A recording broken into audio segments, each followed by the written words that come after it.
FPI Jawa jelaskan ke ayah. Dan gue kuasa murah itu. Berarti kan direncanakan.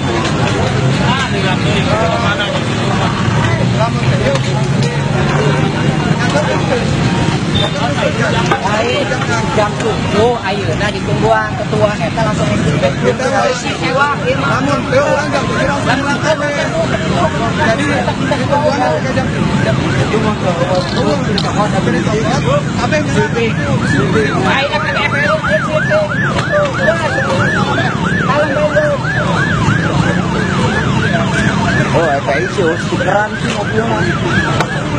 kanan dengan kewajiban menjalankan syariat Islam bagi pemeluk-pemeluknya. 2. Kemanusiaan yang adil dan beradab. 3. Persatuan Indonesia. 4. Kerakyatan yang dipimpin oleh hikmat kebijaksanaan dalam permusyawaratan perwakilan. 5. Keadilan sosial bagi seluruh rakyat Indonesia. Inilah yang disebut Piagam Jakarta. Kira-kira jelas tidak? Ini Pancasila yang asli. Ini Pancasila yang orisinil. Ini Pancasila yang otentik. Ini Pancasila yang disepakati oleh para pendiri bangsa. Setelah mereka sepakat 22 Juni bawa lagi ke sidang pleno BPUPKI pada tanggal 10 sampai 16 Juli.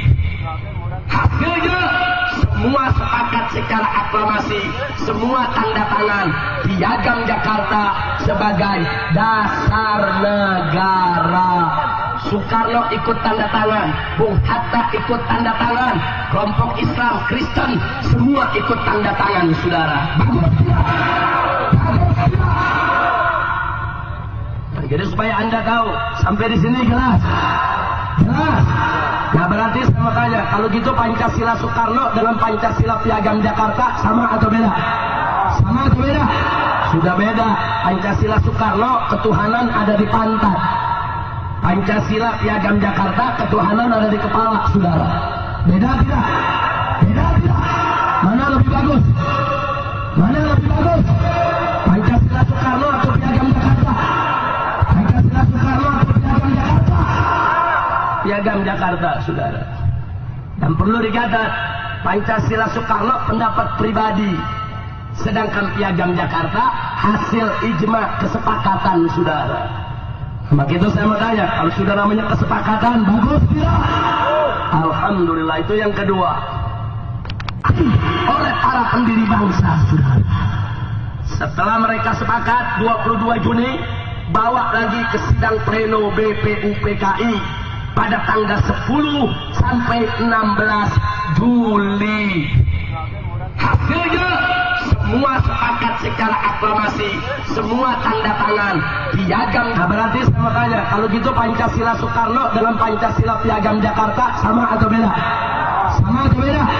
Sudah beda. Pancasila Soekarno ketuhanan ada di pantat. Pancasila Piagam Jakarta ketuhanan ada di kepala, saudara. Beda tidak? Beda tidak? Mana lebih bagus? Mana lebih bagus? Kanan dengan kewajiban menjalankan syariat Islam bagi pemeluk-pemeluknya. 2. Kemanusiaan yang adil dan beradab. 3. Persatuan Indonesia. 4. Kerakyatan yang dipimpin oleh hikmat kebijaksanaan dalam permusyawaratan perwakilan. 5. Keadilan sosial bagi seluruh rakyat Indonesia.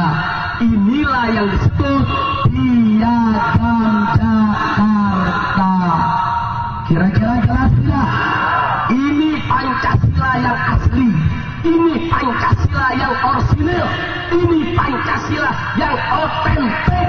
Ini Pancasila yang disepakati Jakarta sebagai dasar negara.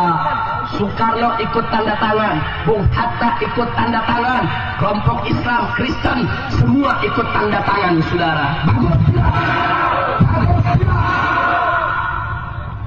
Jadi supaya Anda tahu, sampai di sini jelas. Jelas. Ya, pemirsa, sementara itu Sukmawati Soekarno Putri melaporkan Ketua Front Pembela Islam Habib Rizik Syihab ke Bareskrim Mabes Polri. Ceramah Habib Rizik di daerah Jawa Barat beberapa waktu lalu dianggap telah melecehkan Pancasila dan juga martabat Presiden pertama RI Soekarno.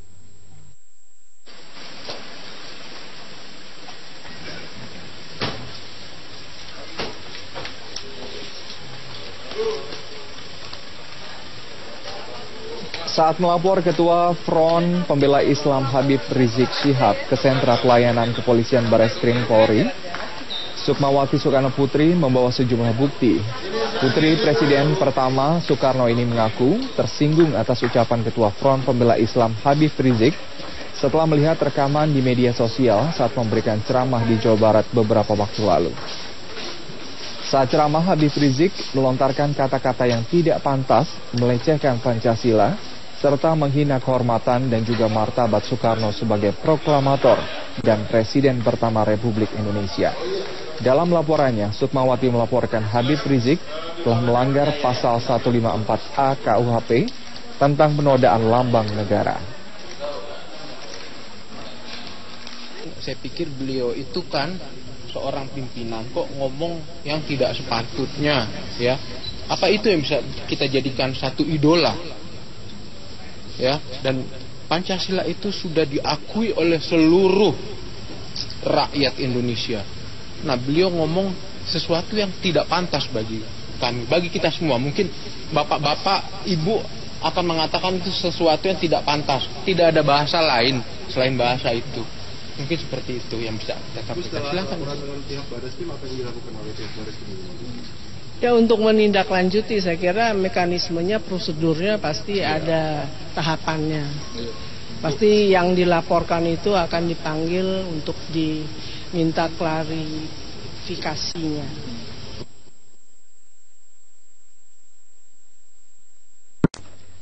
Ya, pemirsa, unjuk rasa mengecam dugaan penistaan agama yang dilakukan oleh Gubernur DKI Jakarta Basuki Cahayapurnama terus berlanjut. Ribuan Muslim dari Kabupaten Bekasi dan juga Kota Bogor berunjuk rasa menuntut polisi menangkap Ahok dan memprosesnya secara hukum. Ahok dianggap secara terang-terangan melecehkan surat Al-Maidah ayat 51. Ribuan umat Muslim se-Kabupaten Bekasi berunjuk rasa di lapangan kawasan industri Hyundai Cikarang Selatan, Kabupaten Bekasi, Jawa Barat, Kamis pagi. Mereka mengecam Gubernur DKI Jakarta Basuki Cahayapurnama yang diduga melakukan penistaan agama secara terang-terangan terhadap isi surat Al-Maidah ayat 51. Massa juga membawa keranda bergambar Ahok. Usai melakukan orasi, massa melakukan aksi long march dengan berkeliling di kawasan industri. Mereka mengancam akan melakukan aksi yang jauh lebih besar jika tuntutan mereka tidak mendapat tanggapan dari pihak kepolisian. Kepolisian agar bertindak profesional dan proporsional. Yang kedua, menuntut kepada aparat penegak hukum tangkap dan adili Ahok. Tiga, meminta kepada TNI agar terus kawal kasus Ahok sampai dengan selesai. Yang keempat, kami warga Muslim Bekasi Raya tidak akan berhenti untuk terus beraksi. Unjuk rasa serupa juga dilakukan ribuan warga Muslim di Bogor, Jawa Barat. Massa melakukan long march dari Masjid Raya Bogor sampai Balai Kota Bogor. Mereka menuntut penegak hukum untuk mengadili Basuki Cahayapurnama. Selain itu, massa juga memberikan berkas terkait penistaan agama yang diduga dilakukan Ahok kepada Wali Kota Bogor Bima Arya Sugiarto untuk selanjutnya diberikan kepada Presiden RI Joko Widodo. Rahmat Lewis Majid, Ayatullah Humaini, JAK TV. Pasca dilantiknya pelaksana tugas Gubernur dan Wakil Gubernur DKI Jakarta oleh Mendagri, hari ini Wagub DKI Jarot mengosongkan rumah dinasnya di kawasan Kuningan, Jakarta. Dan berikut laporan disampaikan rekan kami Deborah Setiawan dengan juru kamera Prasetyo Prayogo. Tugas Gubernur dan Wakil Gubernur DKI Jakarta sudah diresmikan kemarin oleh Menteri Dalam Negeri Cahyokumolo, dan untuk itu menandakan bahwa awal dari cuti kampanye sudah dimulai, dan hari ini Wakil Gubernur DKI Jakarta Jarod Saifullah sudah mulai mengosongkan rumah dinasnya. Dan untuk mengetahui seperti apa nanti kelanjutannya sudah bersama dengan saya Wakil Gubernur DKI Jakarta Bapak Jarod. Pak Jarod, ini setelah pindah nanti rencananya Bapak akan menempati rumah di mana, Pak? Ya, ini kan kita lagi persiapan untuk mengangkat beberapa barang kebutuhan sehari-hari ke rumah kontrakan di daerah Menteng. Jadi tidak jauh dari tempat ini, ya, di tengah kota, sehingga mobilitas dan aktivitas kita itu bisa lebih bagus, ya, lebih lancar, ya, dibandingkan saya harus tinggal di rumah sendiri di daerah Cibubur. Ya, sekarang lagi persiapan. Pak, ini tentunya selain berkampanye, Pak, apa yang akan menjadi aktivitas maupun kegiatan utama Bapak selama cuti?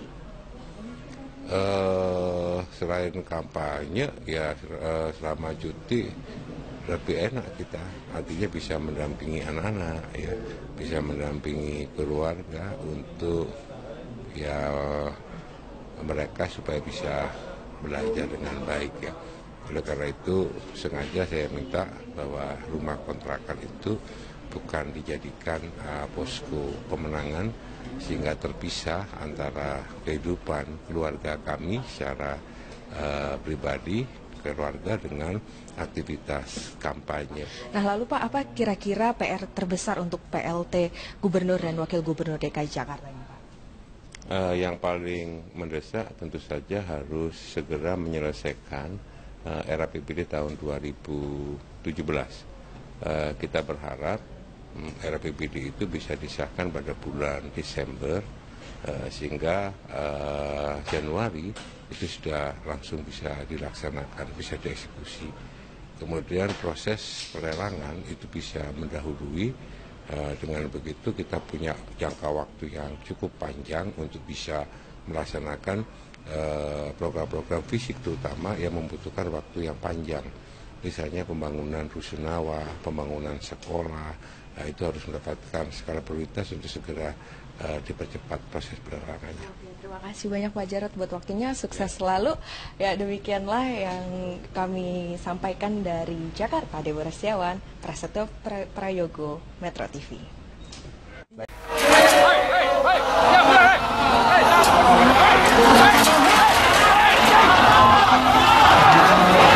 Meski dijaga ketat aparat keamanan, massa Front Pembela Islam memaksa masuk kantor Pemkab Garut hingga kedua pihak terlibat kericuan. Polisi menghalau FPI yang mencoba merangsek masuk kantor Pemkab setelah keinginan bertemu Bupati Garut tidak ditanggapi. Massa hanya bisa menyampaikan aspirasi melalui orasi di luar halaman kantor Pemkab Garut, dan FPI meminta Pemkab Garut menutup tempat-tempat hiburan malam dan melarang peredaran miras jelang bulan Ramadan. Kami masuk para polisi.